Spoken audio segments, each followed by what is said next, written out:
উৎসবমুখর পরিবেশে ঢাকা কিংস ও স্পন্সরকৃত ২৬টি লায়ন্স লিও ক্লাবের ২০২৬-২৭ সেবা বর্ষের চার্জ হ্যান্ডওভার অনুষ্ঠিত হয়েছে। রোববার সাভার গলফ ক্লাবে আয়োজিত অনুষ্ঠানে নতুন নেতৃত্বের কাছে দায়িত্ব হস্তান্তর করা হয়। নতুন দায়িত্বপ্রাপ্ত নেতারা আগামী সেবা বর্ষে মানব কল্যাণমূলক কার্যক্রম আরও গতিশীল করার প্রত্যয় ব্যক্ত করেন। অনুষ্ঠানে সংগঠনের বিভিন্ন পর্যায়ের নেতারা সহ সদস্যরা উপস্থিত ছিলেন।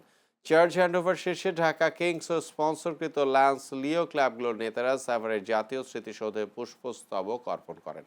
এ সময় মহান মুক্তিযুদ্ধের শহীদদের প্রতি গভীর শ্রদ্ধা জানানো হয়। দেশ ও মানুষের কল্যাণে কাজ করার পাশাপাশি স্বাধীনতা ও সার্বভৌমত্ব রক্ষায় আত্মোৎসর্গকারী বীর শহীদদের স্মৃতি ধারণ করে নতুন সেবাবর্ষে মানব সেবার কার্যক্রম আরও জোরদার করার অঙ্গীকার করেন নেতারা।